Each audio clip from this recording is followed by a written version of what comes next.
warahmatullahi wabarakatuh.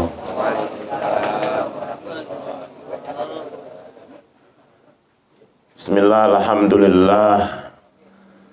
Alhamdulillahil aliyyil a'la al-waliyyil maula alladzi khalaqa fa ahya wa hakama ala khalqihi bil mauti wal fana wal ba'thi ila daril jazaa'i litujza kullu nafsin bima tas'a. Allahumma shalli wa sallim wa barik ala habibina al-mustafa wa ala alihi wa sahbihi ahli sidqi wal wafa. Qala subhanaka la ilma lana illa ma 'allamtana innaka antal alimul hakim. Rabbi shrah li sadri wa yassir li amri wahlul 'uqdatam min lisani yafqahu qawli. Amma ba'du, yang saya hormati para asatidz, para alim ulama, hadir Ustaz Haji Hilmi Jatnika, Ustaz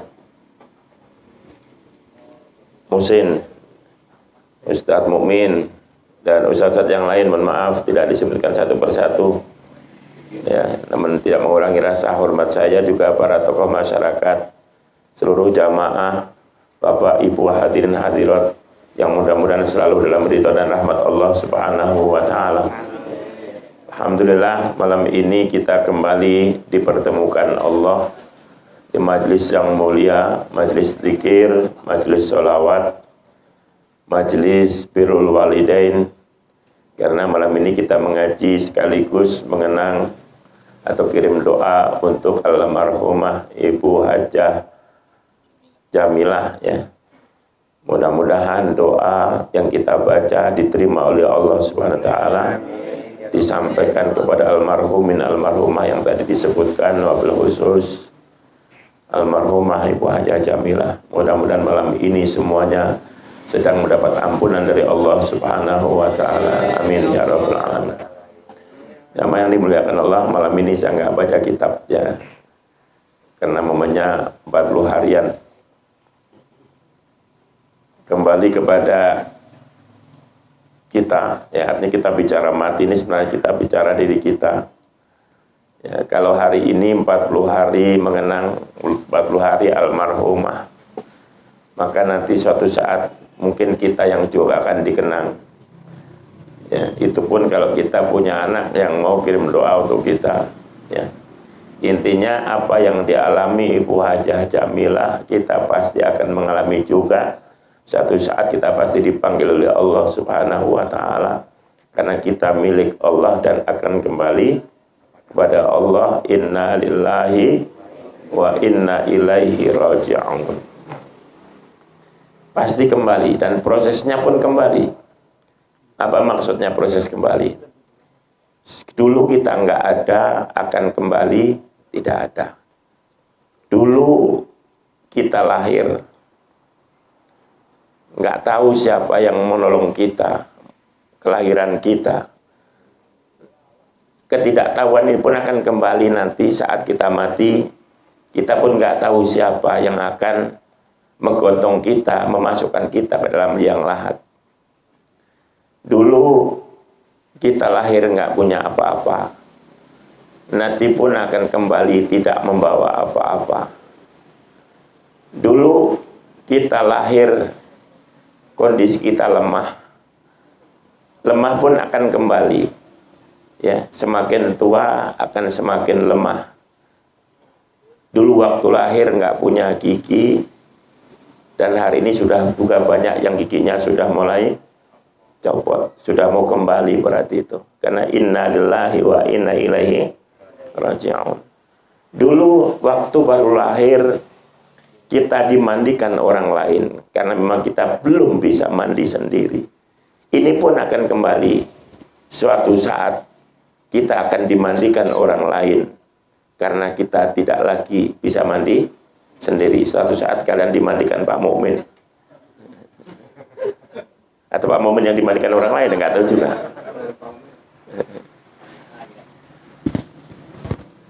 Dulu kita lahir dibungkus dengan kain, dibedong. Nanti suatu saat kembali lagi kita juga akan dibedong, cuma dengan kain kafan, dibedong kembali. Dulu sebelum lahir kita ada di tempat yang sangat sempit, namanya rahim, ya, sempit, pengap, gelap, ya. Dan suatu saat kita pun akan kembali masuk liang lahat yang juga sempit, gelap, dan pengap. Semuanya kembali. Innalillahi wa inna ilaihi raji'un. Mudah-mudahan ada satu yang tidak kembali. Mudah-mudahan. Apa itu? Dulu saat kita lahir menangis, orang-orang di sekeliling kita tersenyum bahagia. Mudah-mudahan ini jangan terulang. Jangan sampai nanti kita mati masih menangis dan orang-orang masih juga tersenyum. Ada nggak orang mati lalu tetangganya senang? Alhamdulillah, kotak amal aman. Ya kan? Alhamdulillah, yang suka bikin rese pergi. Maka yang ini jangan terulang. Ya, dalam satu syair itu, waladatka ummuka yabna adama baqiya wan nasu haulaka yadhakuna surura fajhad li yaumin, ada yang fajhad li nafsika antakuna idza bakau fi yaumi mautika dhahikan masrura. Artinya apa? Waladatka ummuka yabna adama baqiya, hai anak Adam, hai anak manusia, kau dilahirkan ibumu menangis. Tapi wanasu haulaka yadhakuna surura, sedang orang-orang di sekelilingmu semuanya, bahkan bidan suster yang bukan siapa-siapa kita, ikut tersenyum bahagia. Oleh karena itu, fathat liyaumin antakuna idza bakau fi yaumi mautika dhahikan. Berjuanglah, berjasalah agar nanti di hari kematianmu, di saat orang-orang lain menangisi kepergianmu, kamu sendiri tersenyum bahagia bertemu Allah Subhanahu. Ya, yang lain silahkan kembali. Tapi satu ini jangan. Kalau lahir sudah menangis, jangan sampai mati masih menangis. Kalau kita lahir orang-orang senang, jangan sampai kita mati orang-orang juga senang. Artinya apa? Cukup nangis sekali. Dan cukup orang lain mengetawakan kita sekali. Jangan sampai kita mati, orang bersorak-sorak. Alhamdulillah, penyakit masyarakat udah mati. Ya, ini pertanda, ya, pertanda tidak baik, ya. Karena tetangga ini bisa menjadi ukuran baik tidak ini tetangga. Pernah suatu ketika ada seseorang bertanya kepada Rasulullah SAW, ya Rasulullah, dullani ala amalin idza qumtu bihi dakhaltul jannah. Ya Rasul, tunjukkan kepada saya satu amal yang kalau saya kerjakan saya bisa masuk surga. Kata Rasul, kun muhsinan, jadi orang baik, ya. Asal kamu jadi orang baik pasti masuk surga. Sahabat bertanya lagi, kaifa a'lamu anni muhsinun, lalu bagaimana caranya saya bisa tahu bahwa saya sudah muhsin, bahwa saya sudah baik? Apa ukurannya, apa standarnya? Tolok ukurnya apa ya Rasul? Rasul menjawab, sal jironaka, tanya tetanggamu. Fa in qalu innaka muhsinun fa anta muhsinun, wa in qalu innaka musiun fa anta musiun. Tanya tetanggamu. Kalau tetanggamu bilang kamu orang baik, berarti kamu memang benar-benar sudah baik menurut Allah. Tapi kalau tetanggamu bilang kamu tidak baik, kamu pelit, kamu sombong, kamu suka takabur, apalagi malas membantu sesama. Kalau kamu di mata tetangga kamu jelek, berarti kamu memang jelek menurut Allah Subhanahu wa Ta'ala. Ya. Artinya apa? Ya tadi ukurannya. Kalau sampai kita mati tetangga kita senang, ya berarti kita jelek di mata Allah. Karena tapi urusannya tadi ukurannya. Jadi kata Nabi, tanya tetanggamu. Kalau tetangga menangisi kepergianmu, menangisi kematianmu, tetangga merasa kehilangan atas kematianmu, pertanda kamu baik. Karena nggak mungkin tetanggamu nangis kalau kamu bukan orang baik. Kalau kamu orang jahat, yang ada tetanggamu bukan nangis, tapi apa? Syukuran, bakar ikan, bakar ayam, bersyukur atas kematiannya. Nah ini kan susah kalau gitu ya. Jamaah yang dimuliakan Allah Subhanahu wa taala, sekali lagi bicara mati itu bicara kita. Sampai-sampai pernah malaikat Jibril ketika pesan kepada baginda Nabi sallallahu alaihi wasallam. Pesan sesuatu itu semua dikaitkan dengan mati, ya. Kata malaikat Jibril, "Ya Muhammad, isma syi'ta fa innaka mayyit. Wa ahbib man syi'ta fa innaka mufariquh. Wa'mal ma syi'ta fa innaka majziyun bih." Ini pesan malaikat Jibril alaihissalam kepada baginda Nabi sallallahu alaihi wasallam. Tentu ini pesan juga untuk kita semua sebagai umatnya. Kata Jibril, "Hai Muhammad, hiduplah sesuka hatimu." Ya. Isma syi'ta, hidup sesuka hatimu. Pilih jalan hidupmu sesukamu. Mau jadi apa terserah. Mau jadi ustadz, jadi kiai, jadi pejabat, jadi pedagang. Jadi apa saja terserah, tapi ingat, fa innaka mayyit. Suatu saat pasti kamu mati. Kemudian wa ahbib man syi'ta fa innaka mufariquh. Cintailah siapapun yang ingin kau cintai. Cinta anak, cinta suami, cinta istri, cinta keluarga, cinta teman, cinta siapapun. Pasti suatu saat aku akan berpisah dengan mereka. Mungkin mereka yang meninggalkan kamu atau kamu yang meninggalkan mereka. Pasti. Ya. Artinya Pak, ini mengingatkan mati juga. Yang pertama, pilih jalan hidupmu semaumu. Ingat, satu saat pasti mati. Cintailah siapapun yang ingin kau cintai, tapi ingat, satu saat pasti berpisah, mati juga artinya. Gitu kan? Yang terakhir, wa'mal ma syi'ta fa innaka majziyun bih. Lakukanlah apapun yang ingin kau lakukan, terserah. Ya. Mau berbuat baik, berbuat jahat, beramal, tidak beramal, terserah. Tapi ingat, fa innaka majziyun bih. Semua yang kamu lakukan akan mendapat balasan yang setimpal.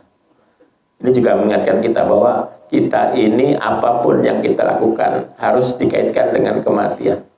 Ya. Berani berbuat harus berani tanggung jawab, gitu ya. Pasti kita kembali menghadap Allah Subhanahu wa taala. Apalagi ini musim-musim seperti ini ya. Musim penyakit, musim masih Covid. Walaupun kita harus yakin bahwa corona bukan yang mematikan, ya, akidah kita nggak boleh rusak, ya. Jangan sampai ada corona itu meyakini sakit, takutnya kebangetan sampai meyakini bahwa mati itu karena corona. Itu kita bisa salah akidahnya, ya.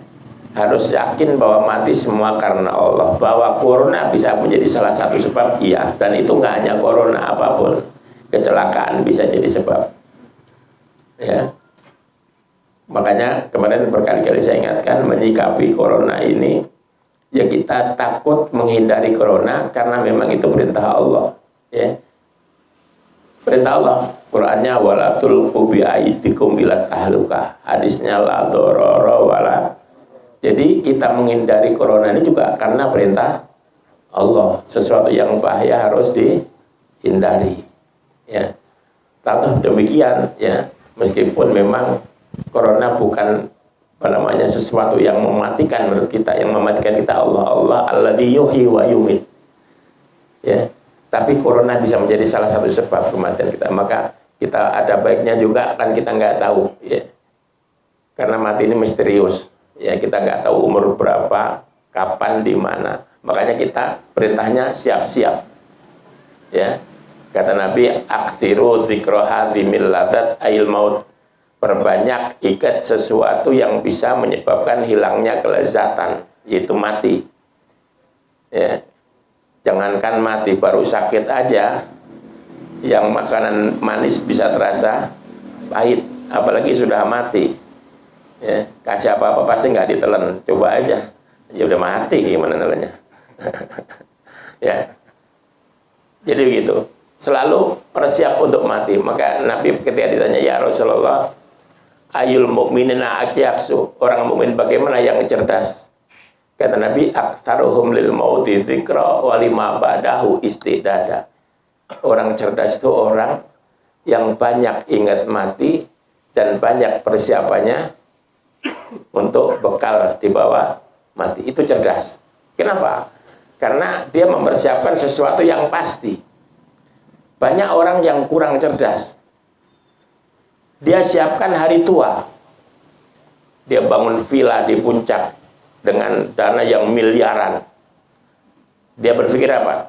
Nanti saya pensiun mau tinggal di villa. Pertanyaannya, ente yakin hidup sampai pensiun? Berarti kan pensiun sesuatu yang tidak pasti. Ini untuk sesuatu yang nggak pasti dia siapkan dengan dana yang miliaran rupiah. Sementara untuk yang pasti, ini Ustadz Hilmi bangun pesantren, nggak pernah nyumbang, misalnya.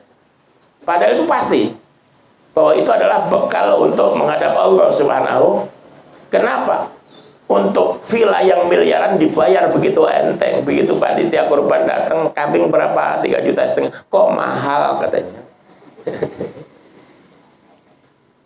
Berarti dia kurang cerdas ini.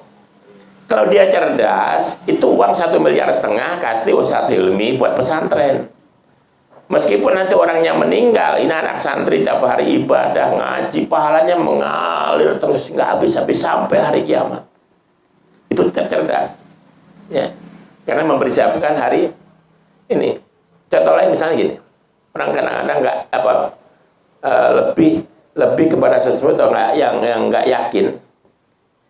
Mendengar ada orang meninggal, kebetulan memang udah tua, udah sakit-sakitan, itu nggak kaget-kaget amat. Kong Haji Anu meninggal, gitu kan? Innalillahi wa inna. Begitu si Anu meninggal, itu pertama malah marah dulu. Yang bener ente, tadi baru ngobrol sama saya, gitu kan? Masih muda, seger, nggak sakit, gitu. Bener, gitu bener. Innalillahnya beda. Innalillahi. Ini salah juga. Ini seolah-olah mati itu hanya milik yang tua dan yang sakit. Yang muda merasa belum berhak untuk. Nah, ini salah. Mati itu nggak lihat umur. Walaupun Nabi ngasih batas, umatku itu antara 60-70. Tapi kenyataannya Nabi mati itu rahasia Allah. Yang muda bisa duluan, yang sehat bisa mati duluan. Artinya apa? Untuk bersiap-siap mati, jangan nunggu tua, jangan nunggu sakit. Takut ente matinya nggak sampai tua, nggak sakit dulu. Kalau itu nggak dipersiapkan, nanti menyesal luar biasa. Ya, menyesal luar biasa. Jadi nggak usah nunggu-nunggu nanti masih. Apalagi mungkin habis ke dokter check up, kata dokter semua sehat, liver, pankreas, jantung, semua sehat. Bisa jadi memang betul, semua sehat. Tapi bukan berarti nggak bisa mati. Kemarin ada yang di satu video lagi, karaokean, mati. Naudzubillah. Tapi ada juga orang yang lagi baca Quran. Dulu waktu Gubernur Jawa Timur bikin acara, Bu Hovifah, orinya lagi baca Quran, atau miknya jatuh, meninggal. Insya Allah surga. Makanya, kata Nabi, yamutul mar'u ala ma'asha alaihi. Seseorang akan mati tergantung bagaimana kebiasaan hidupnya. Yang biasa berbuat baik, insya Allah matinya dalam keadaan baik. Yang biasa judi, biasanya matinya berantem di tempat judi itu. Yang biasa mabuk, mungkin rebutan botol matinya. Iya, biasanya begitu. Makanya mati umur berapa itu takdir, nggak bisa kita. Idza jaa ajaluhum la yasta'khiruna sa'atan wala. Mati umur berapa itu takdir, tapi mati sedang apa kita yang milih. Ya. Ini sabda Nabi tadi begitu maknanya. Orang akan mati sesuai kebiasaan. Maka yang pengen mati baik harus membiasakan kebaikan. Maka sekali lagi, mati umur berapa itu takdir, tapi mati sedang apa itu kita yang pilih. Pengen matinya baik, ya biasakan melakukan yang baik-baik.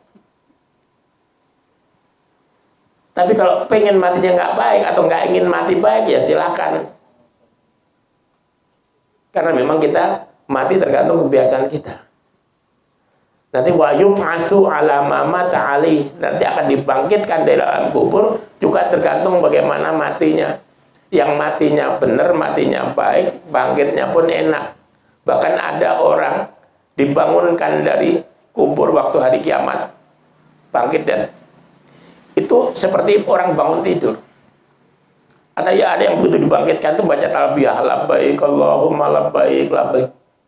Ini rupanya orang meninggal lagi haji atau umroh.